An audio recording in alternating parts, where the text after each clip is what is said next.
Keep arms down and head back and hold on.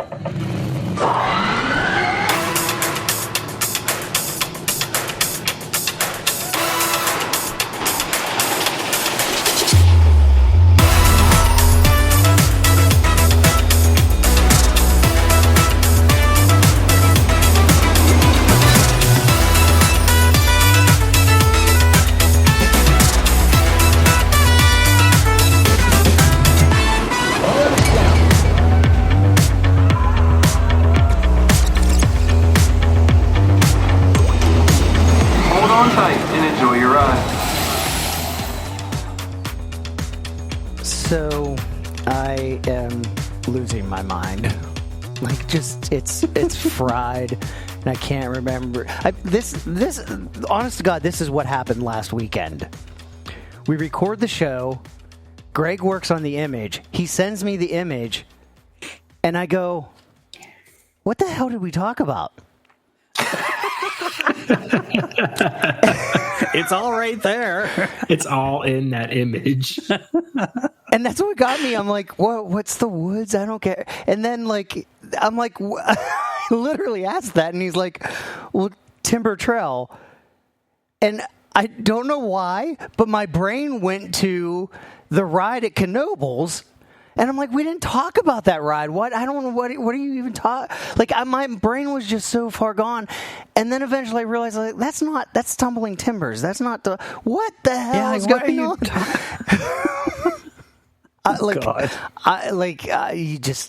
Honestly, like, this is, there's stress can get to your brain, but my brain has just been having all of these moments. One of them was like last week I talked about, I don't know. I don't know what all I talked about. I talked about our trip, but I remember saying about the magnet index, and I talked about Kings Island, but I didn't talk about Kentucky Kingdom, which actually is pretty fair. You could get a magnet at Kentucky Kingdom for, I think it was $6.99. And then they had the magnets that have like the moving pieces and stuff, like the premium magnet, $9.99. The premium's still cheaper than a sticker at Six Flags. Well, those prices might be going up if they have to do something to pay for the rumored new ride there. Oh yeah, that's yeah. I was trying to, other than Reddit, and where everybody's like, "Oh, we know this. We spoke to the Dippin' Dots guy directly, and he swore to us." It's always the Dippin' Dots guy. Right. It's going to go right here in the park. Well, so RMC has somewhere on social media, they posted that the Wild Moose is going to the Midwest. Well, Lost Island has also announced something coming. There's some kind of announcement coming tomorrow, the day this releases. It's Sunday the 17th. Right? Wait, no. So, no. My brain's still gone. That would be Monday the 17th. It's not. My brain's just not gone. Not even here. Sunday the 16th. Did I get that right? Yeah. Fact check me on dates, please. And we don't fact check stuff. Oh wait, I'm sorry. No. I don't fact check stuff. I just let it roll. But also, apparently, Kentucky Kingdom has teasers up in the park, so they're getting something's going on there. But the one thing about Hershendo, that could just easily be like, oh, guess what? 2027, we're getting the Harlem Globetrotters.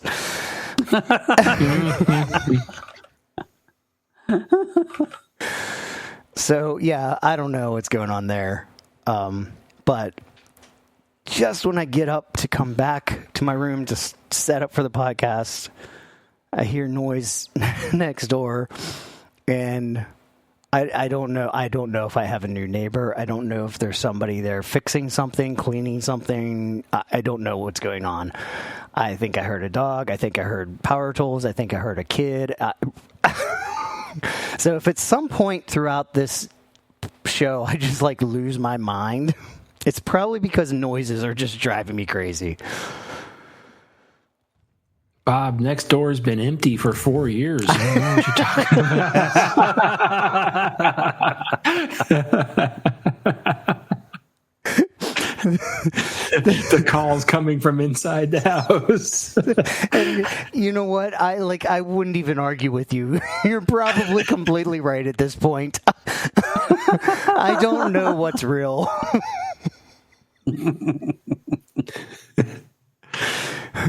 I just whatever. I just hope I wake up and it's like, oh no, this all was a dream. All of it.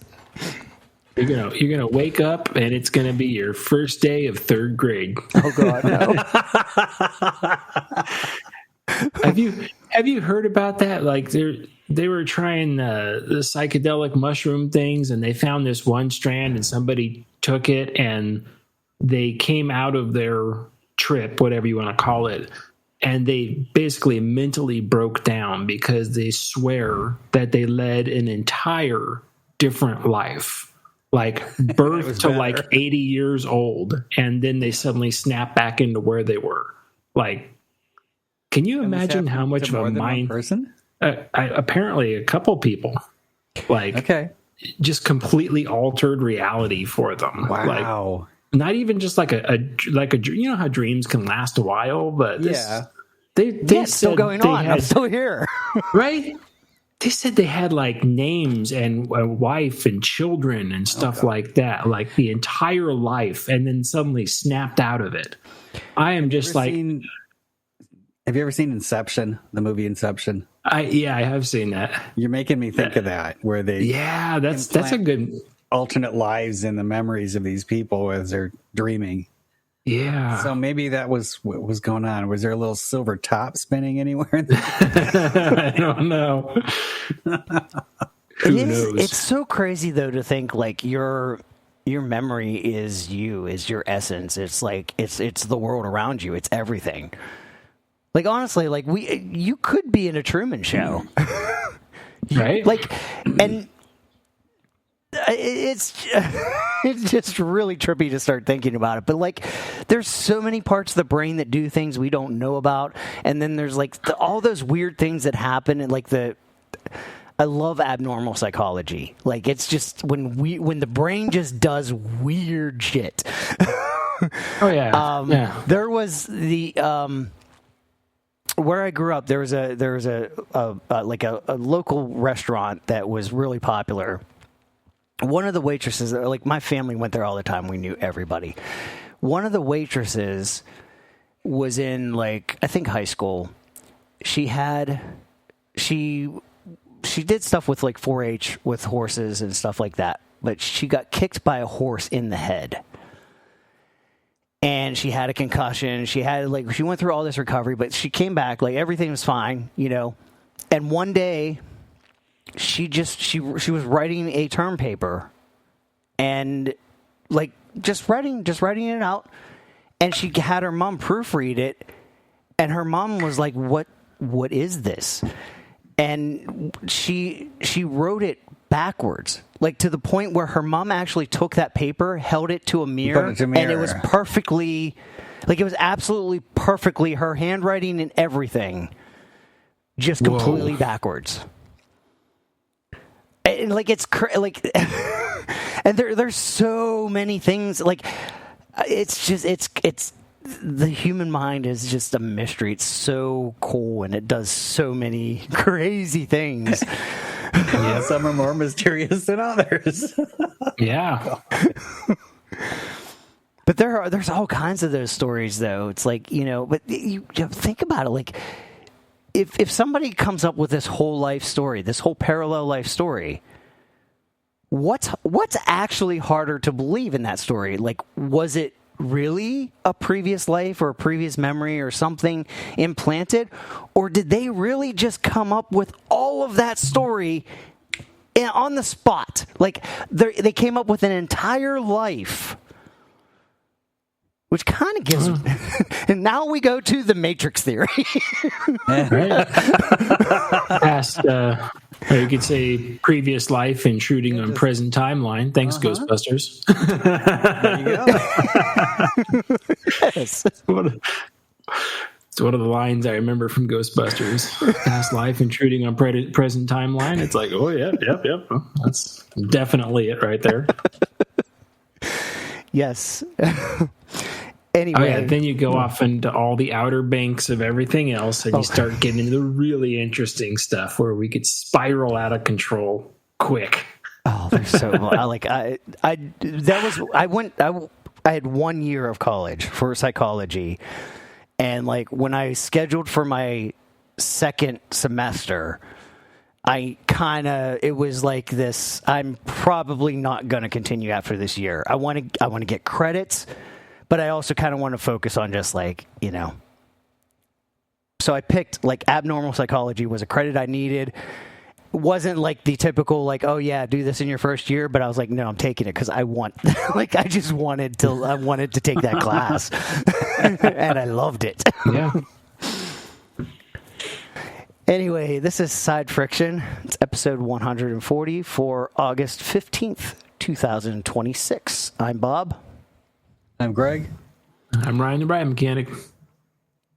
And we have breaking news. Well, you've probably heard by now the breaking news from when we record. By the time you listen, you've probably already heard about this, and no more than we do. But something happened on X2 a month ago. So long. And it didn't really come out in anything. Like, normally I get a lot of people shaking the YouTube tree, like, Ryan, what do you know about this? Right, yeah. Like, I didn't get that. It just quietly went down, and that's it. Yeah, how did this not crop up before now? A month ago, that had to be right about the time. Remember on the show we talked about there was a fire by X2?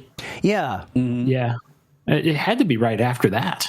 Well, that's the kind of like as I started reading this, I was like, wait, is this the fire? I was like, and then it's like, no, it's an incident involving a rider. Like, wait, what? No, maybe the timing was such that they just rode people's imagination saying it had something to do with the fire, or maybe they're so used to having X number of rides down on any given day, pun intended, that they didn't take notice of it. Oh, it's Wednesday. There's going to be so many rides down, and X is one of them. I mean, I think everyone's like that when you come into the park and you see the ride down. And it's just like, oh, maybe it'll open later. Everyone's got that hope. Maybe it'll open later, and you keep checking back. Maybe, it didn't open today. Maybe it just was down. But, you can't transfer that to the next day unless you're coming back to the park day after day after day. I'm really good. I'm really curious now. Does anybody remember like when that exact date of that fire was? No. No. Okay. I'm looking through I know we talked about it. We had June 11th. It was June 11th. Yes. So X2 was already closed when that fire happened. No, I mean, wait a minute. It's August. It's 2 months. It's 2 months back when that fire happened. Oh, June. June. Yep. I saw what you did there. It's all the same. No, I understand. Time is irrelevant. I do the same exact thing. Time is just a construct. You don't get any query, hey, Intamin, Mac, whatever. It's all the same thing.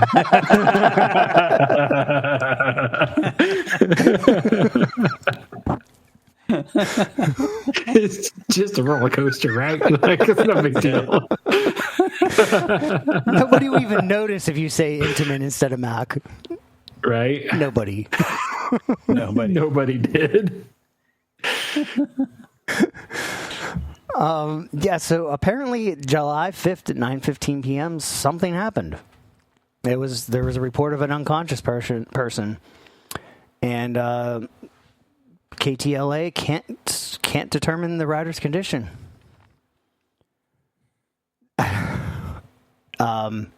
Cal OSHA's amusement ride and tramway unit.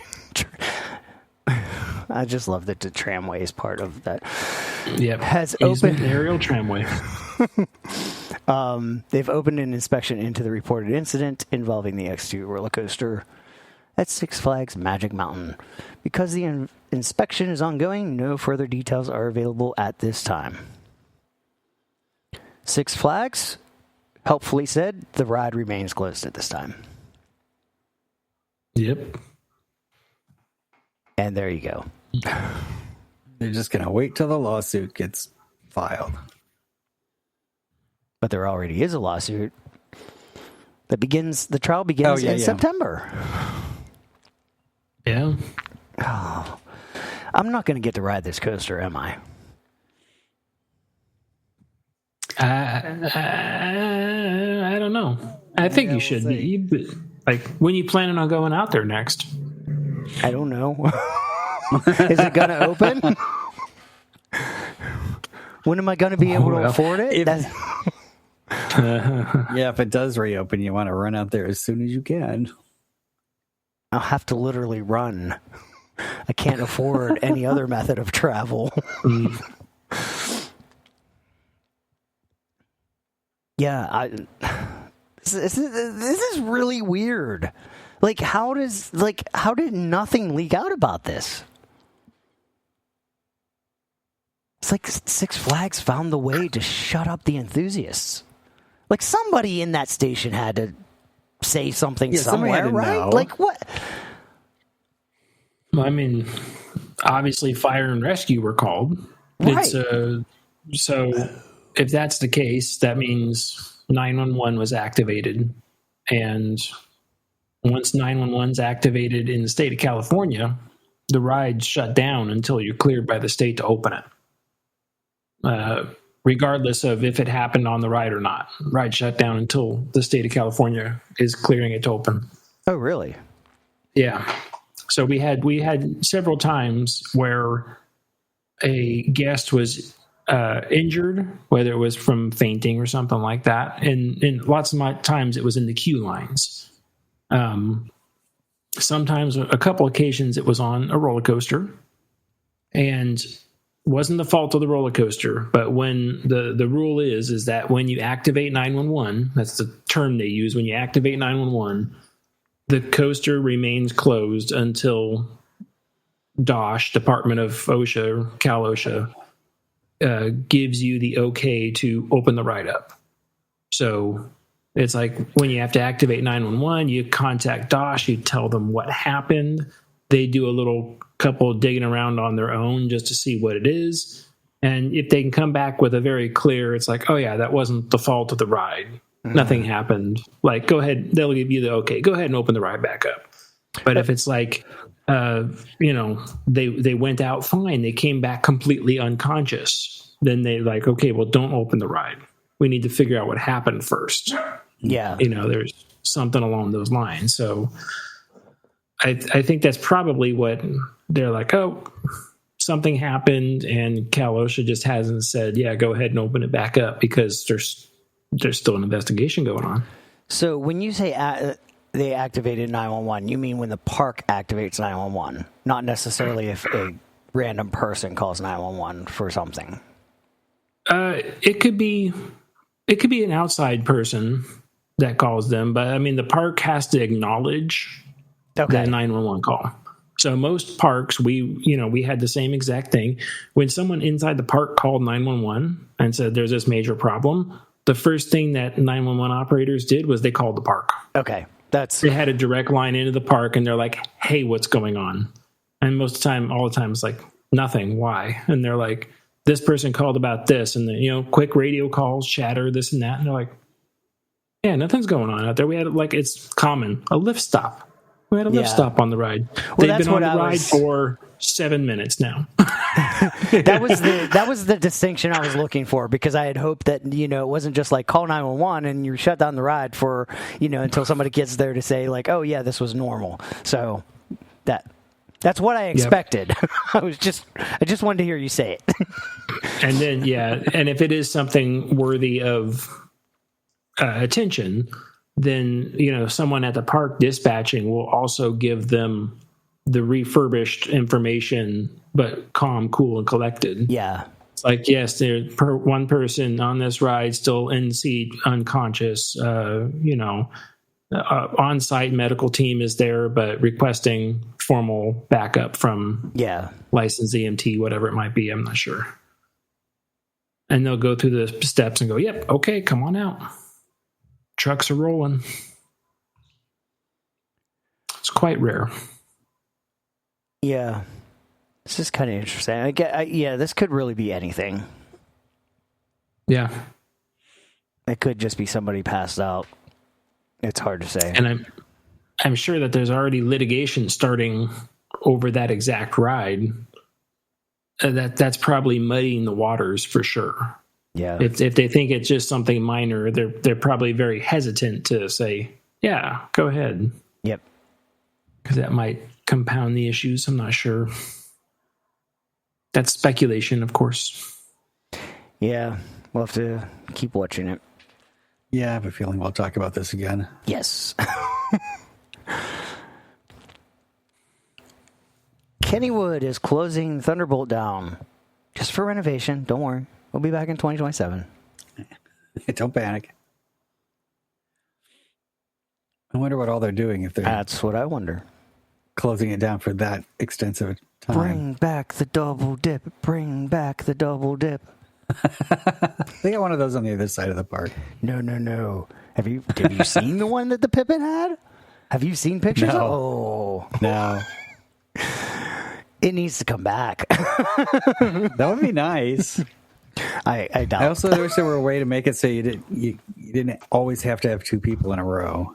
No, I don't want that to ever happen because I don't want them to lose the Coaster Classic. Yeah, that's true. Still, plus it's such a that's just Thunderbolt. Like that's part of its quirkiness.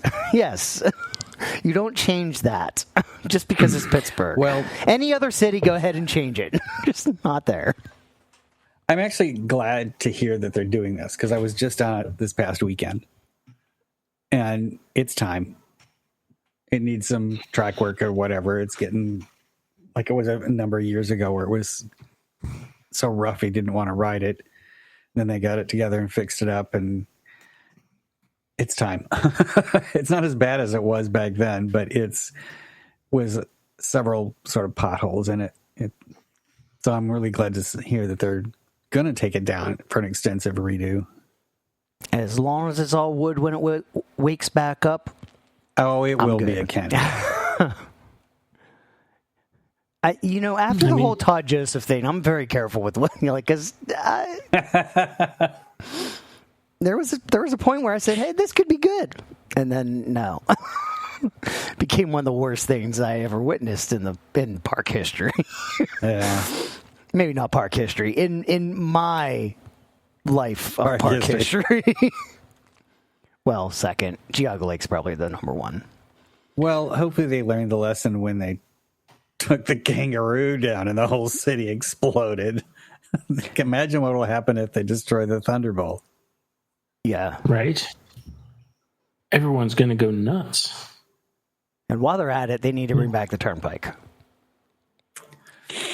Yeah, that was a promise that's never going to happen. I don't think it's going to happen either. No. Especially with the price of gas now. They'd have to do something else for... They could do electric like Kings Island did. Yeah. But wait, is it electric, though? Because I feel like I remember when I was just out there, I feel like I remember gas smell coming from it. So, when they opened that, I swear they made this whole big thing about it being electric. Well, I'll be there on Saturday. I'll let you know. But yeah. You're going to get to ride Phantom Theater again. And yeah. I will have not. That's what's... Oh, Greg. I could probably ride it multiple times.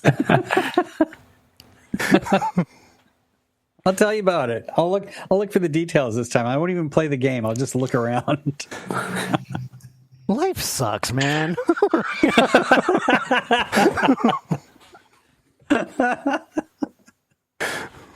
That is pretty bad. You spent 2 days there and never got on it. And I spent 3 hours on there and got on it twice.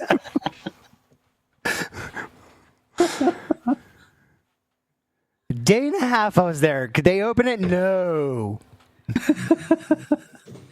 One of the And they Most taunt highly you anticipated rides because for you. they have all the signs all over the park. Phantom Theater, open now. Bullshit. Not really. It was down. Somebody took the key home that day. They're like, "Oh, I can't run it. Someone's got the key at home." So, sorry, Bob. Oh man. Now I'm gonna have to take pictures and send them, post them. Just, hey Bob, look what's open. I'm getting out of there for the third time. I don't like you.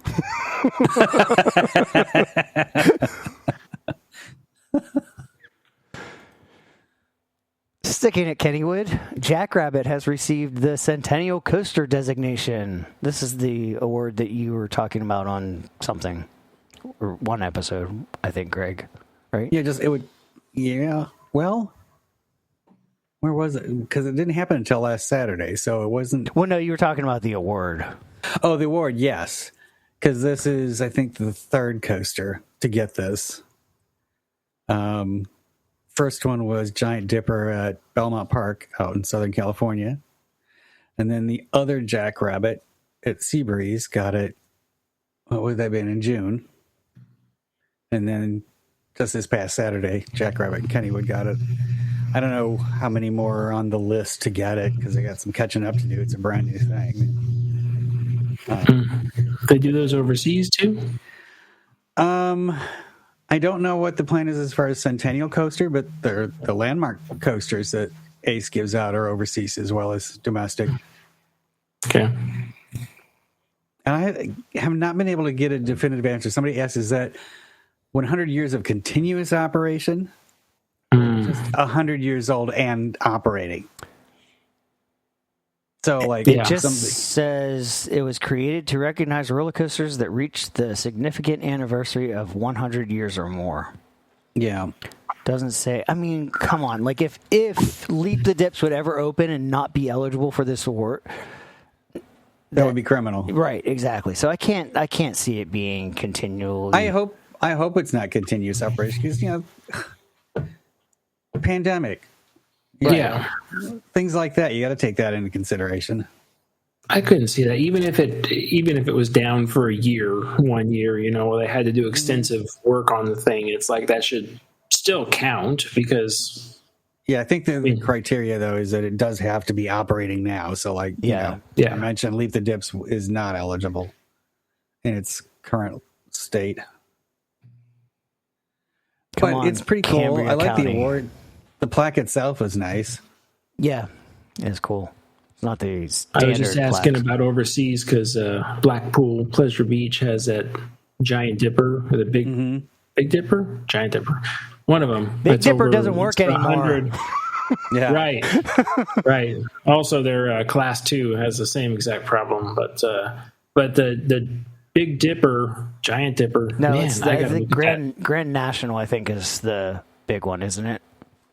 No, Grand National, I think, was the Class 2 where they destroyed the track.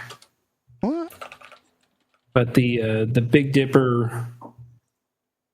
Yeah, Grand National is still running since 1935. So it's got 10 more years to go, ish. Oh, Scenic Railway was the one I was thinking of that destroyed the track real bad. Yeah. That was their Class 2.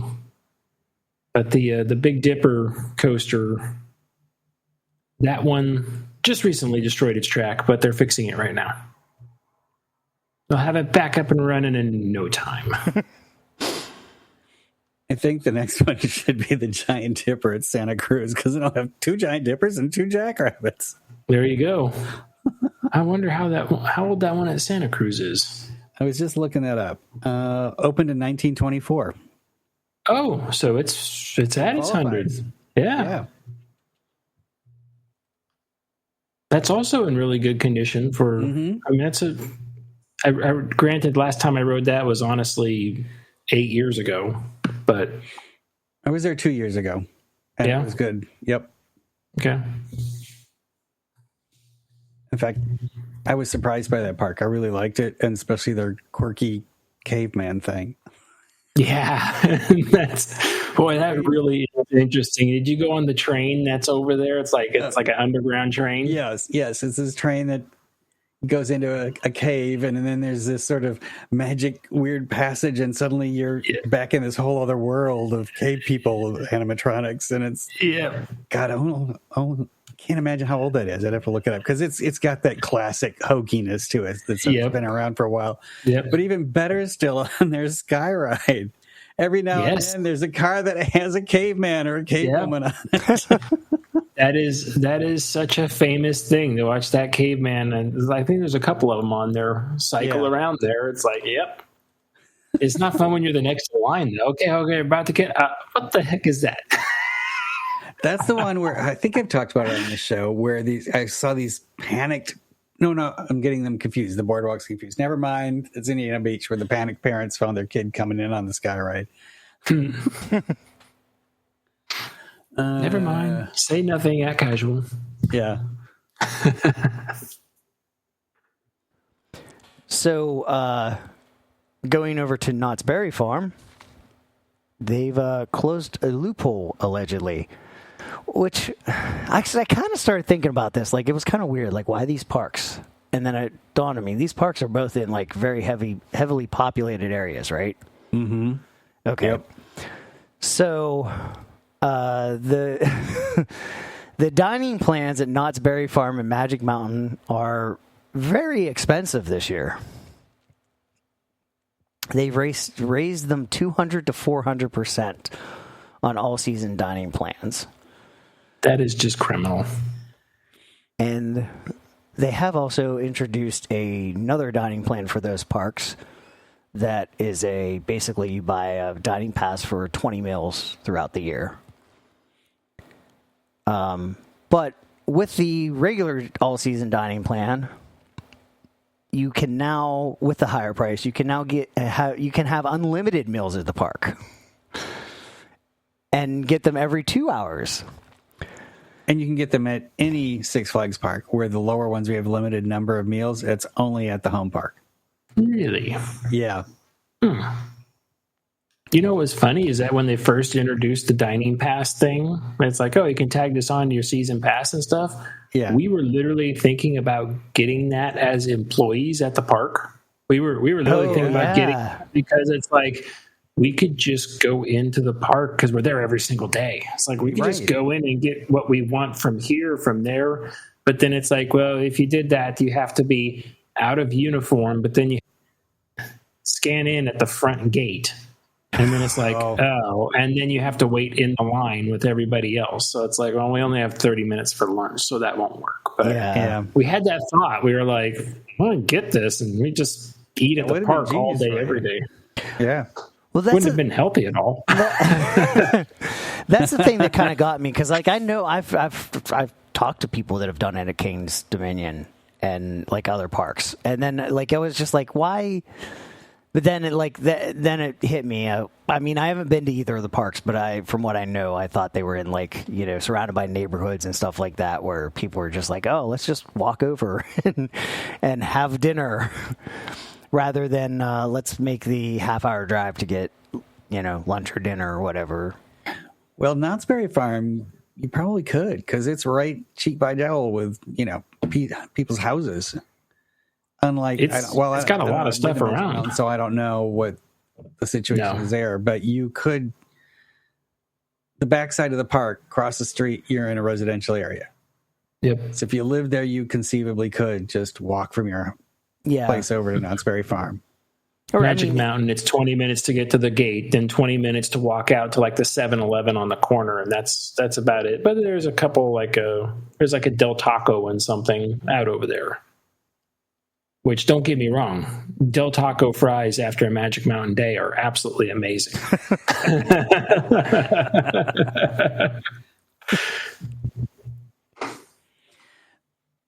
This was making me think of a YouTube I saw this past week too, but it's about Disneyland specifically out in California, not Florida, and how the prices on food have gone up so much there that for the first time, this YouTuber that's all they do. I think his channel is called Hey Bricky. All he does is Disneyland from the perspective of somebody who's a designer, which he is. And recently, for the first time, he's noticed people bringing in their own food into the park and setting up picnics in the quiet corners because it's just gotten so expensive to eat there. Yeah. And then so that, his speculation is, I think Disney's finally hit the ceiling where people have had enough and they're just pushing back by doing things like that if they still want to go to the park at all. And apparently attendance at California has been way down, but they don't care because the prices are way up. Yeah, just keep charging more. Like, who cares if people don't show up? We only need one person a year. We'll charge them the $15 billion. Huge profits. That's honestly, I do think that we're at this. I really think that the chain amusement parks are really kind of hitting that point where they push people too far. Well, I told you last week that I'm kind of off on Hershey after what I saw was going on there for the food, where it was like that $13 hot dog. Come on. Yeah. Foot-long hot dog for $13, and it wasn't any good quality-wise. You wouldn't pay that much for a hot dog. Are you kidding? No way. I'm used to Costco hot dogs. Yeah. Yeah. When is Costco hot dog? When is Costco going to open a theme park? Oh, right? I would absolutely absolutely get in line for the go coaster. It's like, well, you have to get in line for both of them because it's 2-pack sitting over there. Put seats on pallets and go riding around on forklifts. Right? But the thing is everything's bigger at Costco, so they'd all be Giga coasters. They'd have They'd have the first kiddie Giga.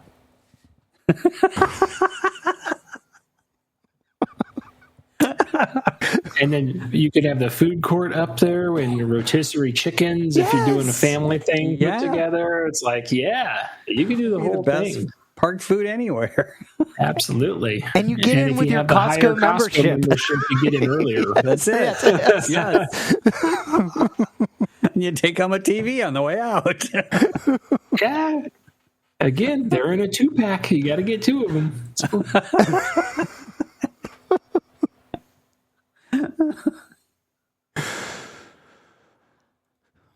They need to get on that. All right, coming back over to this side of the U.S., Cedar Point's going to get a special honor for the corkscrew. Everybody's celebrating, right? It's getting a Ace roller coaster landmark on September 12th during Coasterpalooza, which is an Ace Eastern Great Lakes event at Cedar Point. So, now that they're getting a plaque, what do you think they're going to do to it next year? Let's tear the whole thing out. We'll have comeback coasters rebuild the entire thing. Put it right back in there. No, too soon? Oh.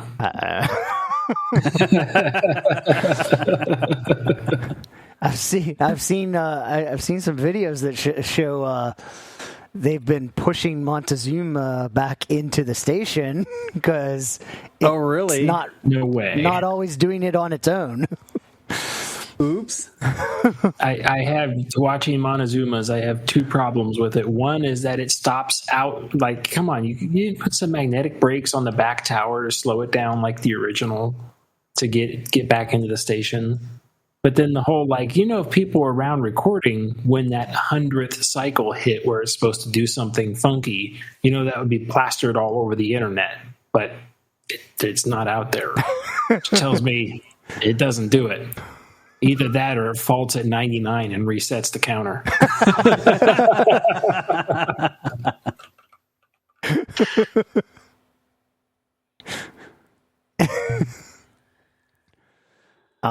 Yeah, so there's not much more to say to this. That blue Pizza Hut is getting a plaque. Yeah. I get why it's getting a plaque, but blue Pizza Hut, I like it. You can't unsee it. Like, once you look at that station, you'll never not be able to see the Pizza Hut. Nope, that was pointed out to me, and then, like you said, as soon as it was like, I've been staring at it the whole time, and then it's like, The Pizza Hut is like, oh yeah, there it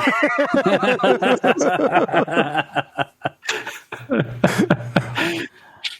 Got it.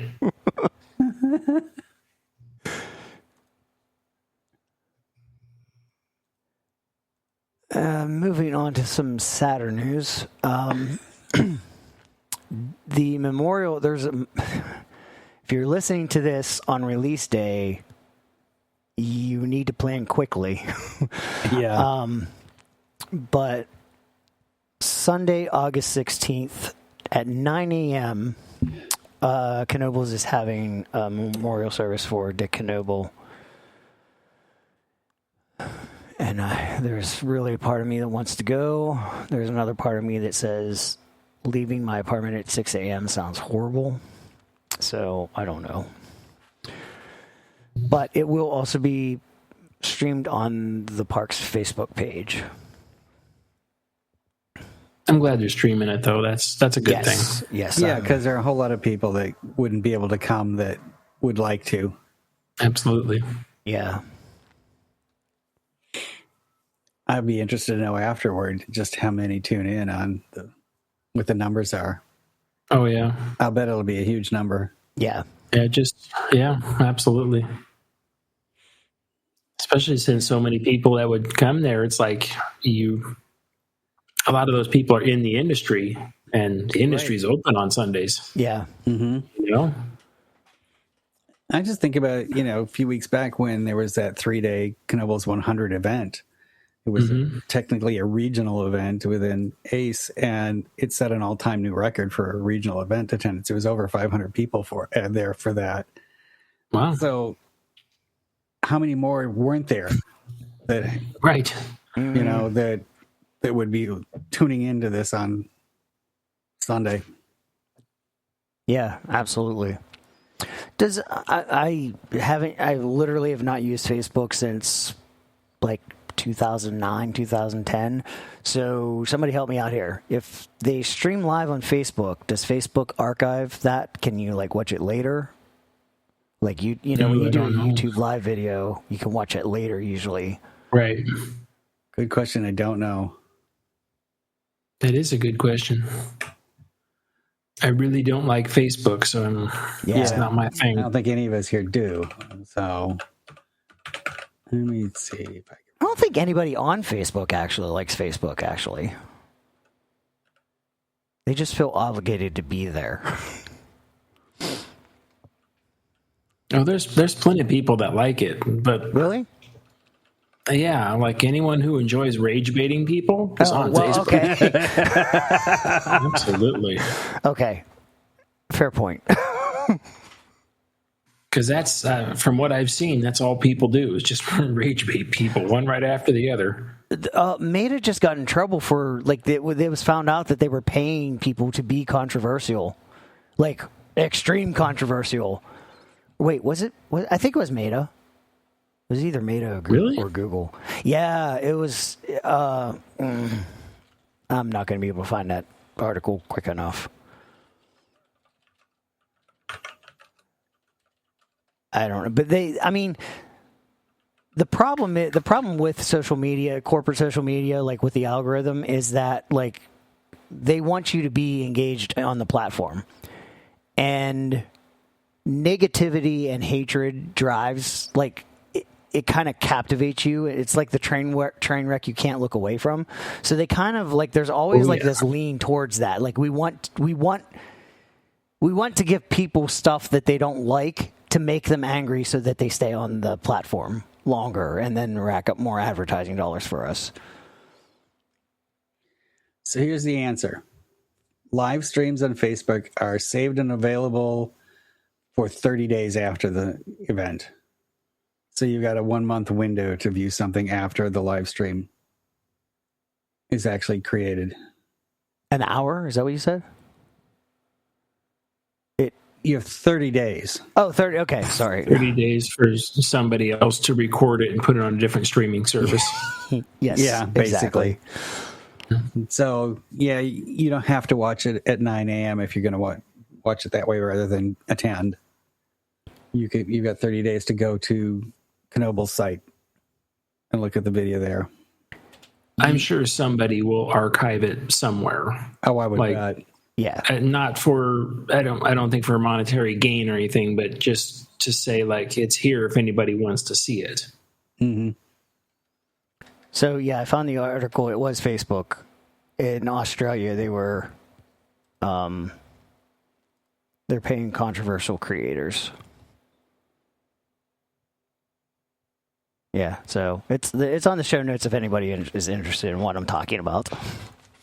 Yeah. I mean, you look through social media and there's just so much rage bait out there. And if it's not the media itself producing the rage bait, it's the, people driving the comment section also. Mm-hmm. Just one rage comment right after another. It's just like Yep. I see those. I don't respond to them. I don't do anything. Just let them sit there. Don't feed the trolls. Right. So, Night Flight is opening at Dollywood, and unfortunately, Dolly is not going to be there for the opening. She will be taking part by video, though. They didn't really give a reason, but we know that she has been dealing with some kind of medical issue, so hopefully she's okay. That has to be really hard to be involved with everything in your own park so much, doing all that stuff, Yeah. and then this is like the first thing that you haven't been able to do, and it's one of the biggest things around. That's got to be so hard. I feel so bad, but I mean, age, there's not much you could do. Yeah, right. Especially since this is the one ride that she said she might actually ride, because she's famously never rode any of the rides in her park. But we have talked about why she won't ride roller coasters, right? Yes. Oh, yeah. I hope she's going to be okay. That she will get a chance to ride it. But yeah, like you say, she's been in the news lately for some health issues, and she's 80. So, yeah. Just got to hope for the best. Yeah. But this ride does look so cool from what we've seen. Can't wait. Or what we haven't seen. They've done a good job of hyping it. That's one thing for sure. They've done a good job of hyping it. It's making me think, well, I'd like to get down there sooner, but maybe go down there at Christmas time as well, because that will be open. It's indoors. Yeah. Go down, I suppose, probably back half of November when they start their Christmas stuff. It might be a good time to go down. I wonder how wet you actually get on that ride. I imagine it's just a splash, a casual contact. I don't think those things would be anything major, but you never know either. You know, the last time I said that, it was a tidal wave. No, it wasn't. It was Escape from Pompeii, which really on the drop, you don't the splash doesn't really get you that much on it. But they dispatch us, and the front of the boat dives underwater and just rushes in on top of us. I'm like, are you kidding me? That's no, like I didn't get wet on the splash. Just dumped us underwater. The Not Splash Mountain. It's got a couple of drops. The big drop at the end, which is now what Tiana's Broke Down Adventures. Sorry. Mm-hmm. Oh, do you know who made that? It was Hopkins. Did they? I found that out. No way. No. Yes. That's not Odie Hopkins. Yeah. Really? He's looking it up. I am. But I swear. Is that their screw up? At least one of them is. Oh, okay. One of them, I can see one of them. Okay. Is that Disneyland or Disney World? I don't know. Research live on the air. Searching the internet because we care. What was that about fact checking we were talking about earlier? Bob's on it, but Ryan's making no effort to check out. Magic Kingdom was Hopkins. Ah, okay. Although I don't. It says previously at Magic Kingdom. Previously. Is it still called That Splash doesn't sound Mountain, or right. is it like? No, it's That's the Tiana's Broke Down thing. So Adventure. yeah. Greg's No. got the name down. Hanging around you too much. Right? I don't even hesitate to say that anymore. Yeah. So well, they at least made that one. They made the Flume at Knoebels. Makes sense. Splash Mountain at Disneyland, made by Hopkins, except it says defunct. But like, okay, they say defunct, but This like is Splash Mountain. right, but like it's still the same ride system, isn't it? It's still the same. Yeah, it's still the exact same stuff. They just change the theming, so everyone's quick to jump on and be like, "It's the old ride, it's the new ride." But it's like, no, it's not. Yep. Same thing. But there's one little tiny section where it's not quite a water drop. It's kind of like a roller coaster drop where it does a little quick down and back up on the other side. Yeah. Every time you land that, every single time, the boat makes a 45-degree turn to the right, and all the water comes in on the right as well. The whole thing, just like a wave over the side of the boat. It gets so wet in that one little spot. Like the big drop, hardly anything. The little drop, hardly anything. That one turn, soaked. Like you no longer have dry shoes for the rest of your vacation. Right, waiters. Right.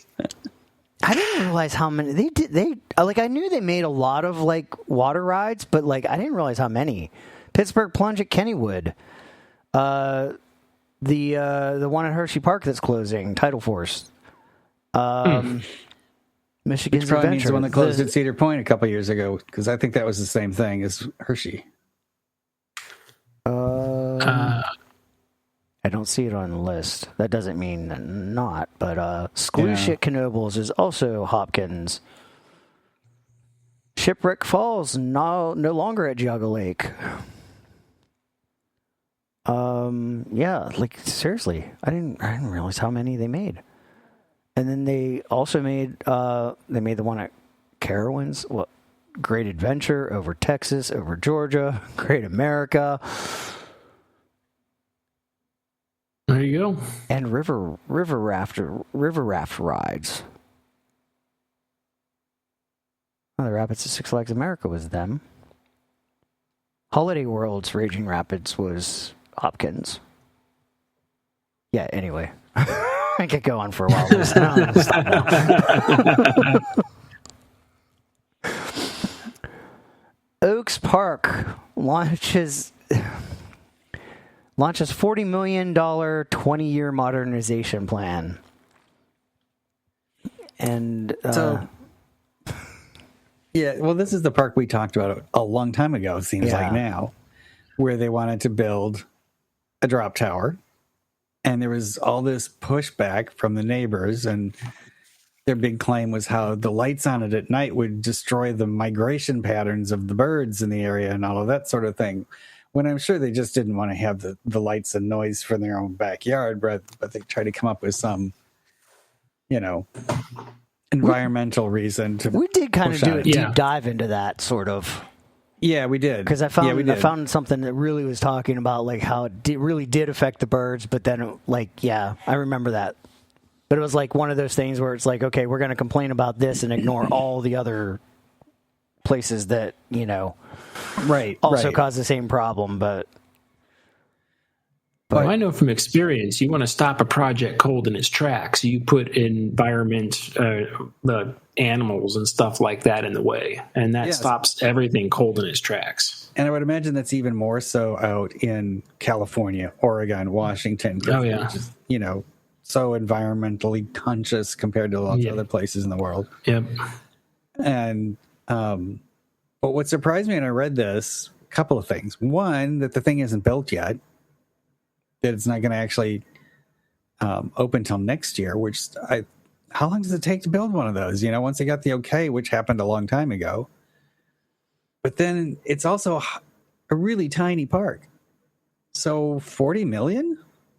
Of course, it's spread out over 20 years. But $2 million a year.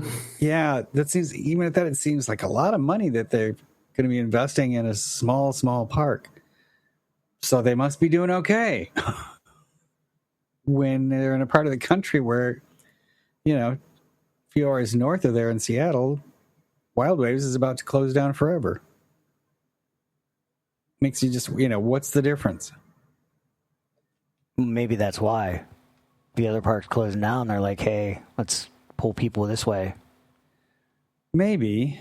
I'm just kind of thinking of what they might be thinking. Yeah, I wonder I have to look it up, what the drive time is. I mean, when you're the only park in the area. $2 million a year is not a lot when it comes to an amusement park. I wonder if some of that is just some of their operating costs rolled into that, and they fluffed the numbers and said like, it's for an expansion. We're going to expand the employees or something like that. This is the first time I saw this in writing, and I don't like it. Okay, Seattle and Portland are closer together than I thought. It's a 3 hours drive. It's a super shot drop tower from RMC Rides. I forgot about that. What? Like Larson and RMC merged or something. Oh, and that's Larson and RMC merged. I think that's what it was. Yeah, it's not because that's what it is. It's yeah, I do. I think I remember seeing Larson International. Ride manufacturer RMC merging with Larson International. And then Skyline and GCI merged. Well, they always were. That's just fine. As long as you keep some separation between those two, it'll be okay. Skyline and Larson should have merged. That would have been better. No. Can't have Skyline screwing up those drop towers. Skyline, you just go away. Yes. They should go back to open chili. Up shop in India. Just go back to making chili. Like their coasters haven't worked out that well, but I think they found their niche, making Titan track. So, and destroying wood coasters. Yeah. I never said it was a positive trajectory. It just, oh, sure.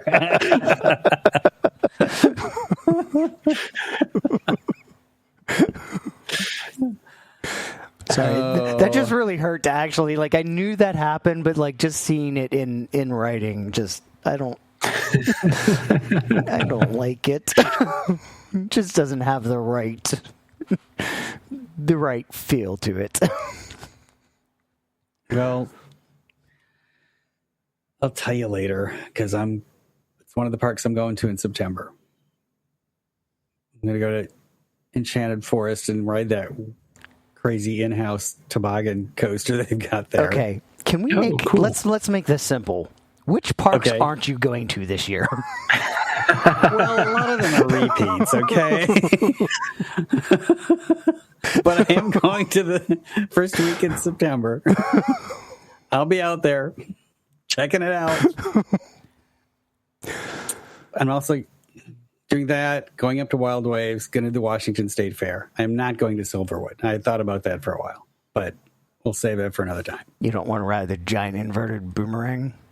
Nah, it's not high on my list. The last one in existence, I think, right? I have yet to ride the giant inverted boomerang, and I really want to ride it, and I really want to look at its catch wagon up close and personal. Like, what'd you guys do? What'd you do this? Because that thing intrigues me. I'm very intrigued by that. When I was at Magic Mountain, the engineer showed me, we did the walk around on, what was that called? Deja Vu? At Magic Mountain, but it was the ride was down, and the they had the train off the track and everything. And the engineer was pointing out some stuff like, oh, this, oh, that. And this is actually deja vu. You guys have a court date set for this thing yet? Like, this is crazy. This is actually, Aftershock actually is deja vu. They got it from Magic Mountain. But I do believe it's the only one that remains. Oh, no. Oh, no, there's some overseas. Russia, and really Spain. Okay. Yep.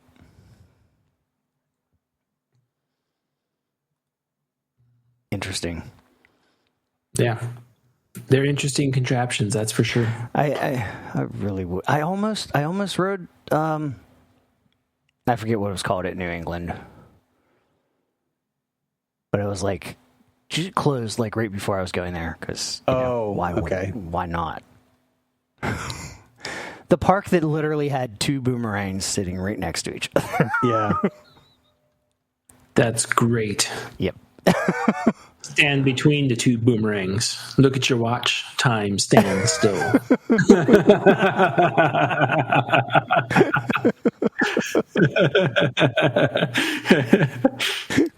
So you get off the ride. Well, that was great. What should we do now? And then you look over and say, SOB. You see what I see? It's a boomerang. Let's go get on that thing.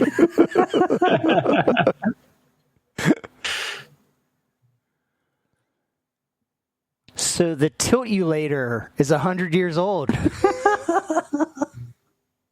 Say that very carefully. Make sure that L is in there.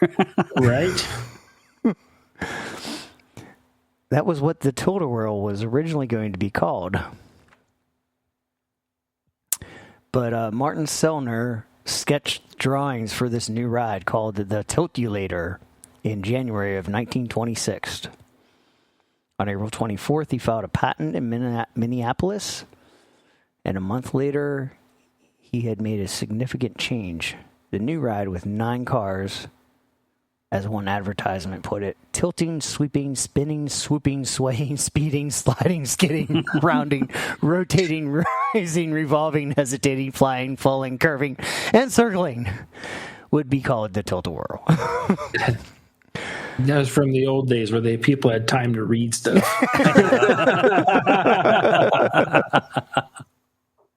There were no videos to watch it, so you really had to describe it. As I was reading that, I was thinking of Vitamina Vegemin. Right? From Lucy.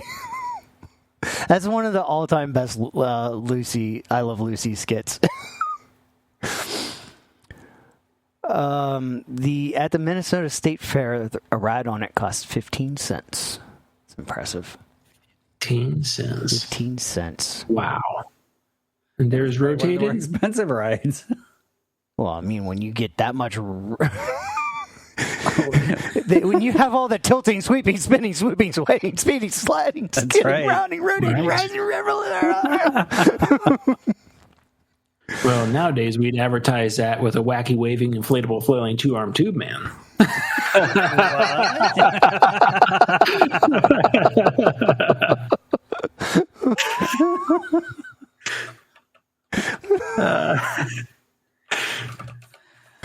Okay. Since 1926, they estimate that over 1,000 Tilt-a-whirls have been manufactured and bought all across the country for boardwalks, county fairs, carnivals, and amusement parks. So yeah, the Tilt-a-whirl is 100 years old. And just think of in this industry, just think of how many variations there are of that ride all over the place. I mean, because the first one that comes to mind is the Waltzer, which is it might have been before the Tilt-a-whirl. I'm not sure, but very similar concept. But that actually relies on people. The platform's pretty flat, and people actually have to go around and spin the cars themselves. The videos I've seen of them, anyway. Someone walks around the platform while the ride's rotating around and spins cars. Huh. Yeah, that's the first I've heard of that. I heard of that. But yeah, me too. It's the ride acts similarly. You got it.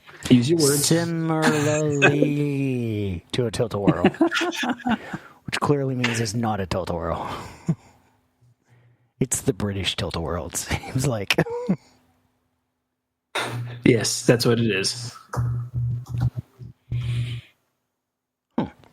There are several flat rides out there. It's amazing how long they've been around, and every park still has it. You know, like the Scrambler or the Mixer, whichever version you want to call it. And Ferris wheel, the octopus. Yep. those are starting to disappear, though. Yeah, they are. You're right. But All flavors of them, unfortunately. Kings Island still has a monster. You know, but it kind of seems like we're heading towards this. Like a lot of parks are getting rid of flat rides. They're just slowly getting rid of them one by one. A lot of parks aren't purchasing big flat rides. They're purchasing towers, something really crazy, you know, but like the old flat rides, not really at all. But, like, why do they keep buying the same ones? Like, buy something like a Huss booster. I want to ride a Huss booster so bad. Somebody buy it and put it near me. They've only made 3 of them. There need to be more in the world because they look so fun. And no, I'm not talking about the big one-arm booster from KMG. Like, this is something different. This is this is more in the vein like of the a break dance. Yeah, it's closer to the break dance. But the carts can they pivot on the backside, right? Yep. And so you actually flip completely upside down at times. Oh, they look like so much fun. They only made 3 of those. That should tell you something. I know. It tells me more people should buy them. I love me a Huss ride. I do. I love Huss, but it's like if they only made 3, it's like there's a reason behind that. Yeah, people don't seem to buy Huss anymore. No, most of the time it's because they're too heavy. You can't ship them. It's one of the reasons why mechanics love Huss rides. It's like you check for integrity. It's like, okay, that thing's not going anywhere. We're going to be stuck with Knoebels and Canada's Wonderland for flat rides. Canada's Wonderland has a lot of flat rides. And Canada's really Wonderland actually has a pretty high ratio of Huss rides. Yeah. And Mondale? How do you say that? Mondale? Which cracks me. I swear, like, Cedar Fair must have got, like, so many good deals from Mondale after the whole Windseeker fiasco. It was like, look at all these Windseekers. They're all stuck. Coast to coast, they're all stuck. And we don't know how to get people down.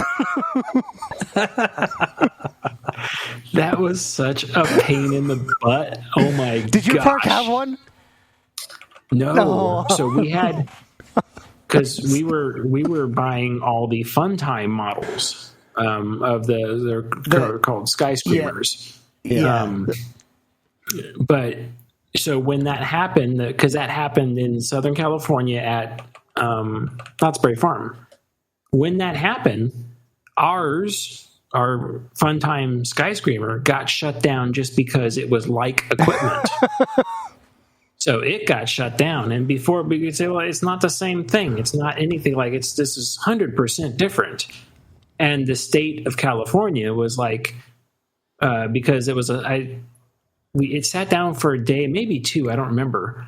But the state of California is like, can you guys evacuate it all the way at the top if you can't get it down? And we said, well, yeah, we can. And the state was like, we will be there tomorrow and you will demonstrate that for us. So we had to put the Star all the way to the top and parked it there and locked the ride out. And then we had to get our man lift and boom up and get to the seat. And they're like, okay, that's one seat. How are you going to get all the other seats? So we had to prove that we could rotate the Star by hand, essentially, to get to all the seats. And then only once we demonstrated we can do that, the state gave us the clearance to open the ride back up. Yeah. Yeah. It's effing wind seekers. But like it was like it wasn't just. I don't know why Knott's was like the poster child for it, but it happened at like all of the Cedar Fair parks. Like I think every Cedar Fair park that got one of those had it stuck with no way to evacuate. And now which is not good. Now, if you ever ride a Windseeker at a Six Flags park and you look off to the side somewhere, there's a big yellow thing. Yes, I think they're all yellow. Yes, that is the thing they came up with to evacuate you if it ever gets stuck again. That is crazy. But yeah, like Fun Time, they had all these different procedures to get it down, and then they gave us this doomsday device, which was it came with the ride. It came from the manufacturer. It is a power package unit. It's got a hydraulic reservoir tank, a pump, and all the stuff on it. It's a power package unit that has a hydraulic ram that extends out to about 4 feet in length, and it has a claw on the end of it. It's like imagine like a cable pinch where the things wedge together and make it really hard. Mm-hmm.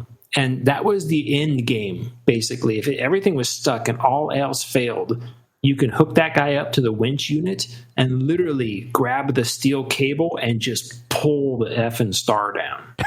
Each time you can just extend it back up, then you hook it up to the cable and just do it, and it'll just pull the star back down like 2.5, 3 feet at a time. Just keep doing that. They're, of course, like once you get the people down, they're like, you have to replace the cables because you've destroyed the cable. Yeah. But I mean, that was something as like I trained people on that ride as like, you better hope you never ever have to use this thing. Because we went through all the paces and we turned it on and exercised it and did all the stuff. But this is like, holy crap. Like, I hope that never, ever happens. Oh, man. So, before we started the show, I was searching for news, and there's so many articles about, like, United Park stock and, like, their quarterly earnings, and, like, it's all letters, numbers, and weird symbols that I don't understand. But the gist of it seemed to be it's not good. But I did find an article that cleans that all up and basically says, United Parks is really kind of betting everything on Howl-O-Scream because things weren't so good. Which I don't... At this point, I really don't know other than all the frustrations of United Parks, like, I don't know if it's just that or if it's like this whole, this summer's been so hot. Like this summer is the one summer where I'm kind of like, there might be days there actually was weather. They might have actually had weather. But like with costs of everything, like people just don't have the money to spend, all of that's probably boiling into it. So I don't know. It seems like the fall is usually big for parks, so. Well, here's something that's going to hit that below the belt. So on YouTube all the time, I follow up with like, people say, here's stuff that's coming down the road. Like in February or March of this year, they released these things that says, this stuff is coming down the road. They give you like a preview of what it is to say, okay. And one of the things in there was that they are going to really, really, really crack down really hard on things that have blood, gore, simulated violence, real violence, anything like that. Basically, all that stuff would not be monetized at all. So what I'm thinking is that it's like, that means this year, all the people that go to all these Halloween haunts, stuff like that, to record the haunted houses and do stuff like that and put it up on YouTube, it's like, they're not going to get monetized for any of that. Because that's not going to... Mm-hmm.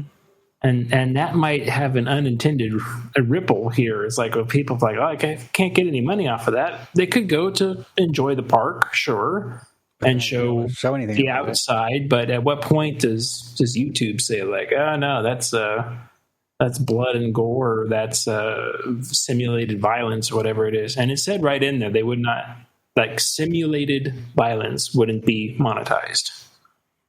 So that was interesting. I'm like, ooh, I wonder how that's going to hit the Halloween crowd this year. Yeah, that's true. It is kind of interesting though. Like I've seen people talking online that like there's a couple weird things that have happened this summer. One thing was parks were pushing their Halloween events so freaking early this year. Like the summer had barely started and like the parks were already announcing like, we're doing this for Halloween. We're doing this for Halloween. And it just really shocked me that like as early as May, we were seeing, things dropped about the Halloween season, which was so weird because like it seemed like parks were already just saying, screw the summer. Like it's just not like, let's just all look for this. But like a lot of those announcements that came out, I've seen people's reactions to them, and people that I know to like really like Halloween events have kind of been like, yeah, I'm not feeling it this year. People like Hollywood Horror Nights. There's somebody that was like that I follow is like really into it, and I saw him saying like, yeah, they're not doing anything that impresses me. And I didn't read really deep into it. I don't know if it's just like the IP or like what exactly it is. It's kind of interesting though.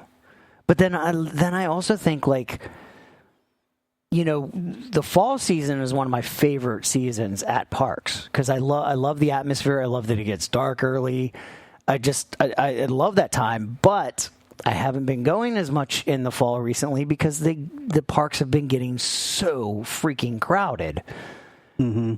But this year we have so many chaperone policies that I kind of feel like that might cut into the Halloween crowds as well. So I don't really know what to expect. But I think, I think there definitely are aspects of like people just don't have money. There's, it was a blistering hot summer. But I think this all kind of comes back to parks have pushed us too far. I think people were just breaking. They're like, this isn't worth it anymore. You're charging more, I'm getting less, and I don't know. Yeah. I noticed about a month ago, this being, so like mid-July, or late July, I should say, I noticed Halloween stuff popped up at Costco. Yeah. In late July, and I'm sitting there going, isn't this really early for Halloween? Mm-hmm. And then when I went out to Holiday World, it's like they had one section of the park that was themed to Halloween. It was crazy.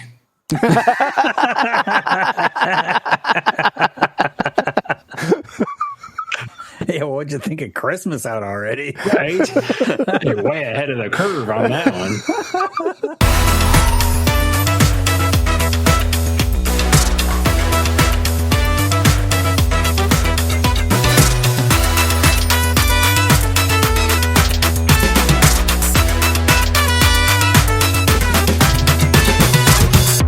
Listening to Side Friction Podcast. We release new episodes every Saturday at 9 p.m. Eastern. If you enjoyed the show, please consider leaving us a review on the platform you are listening to.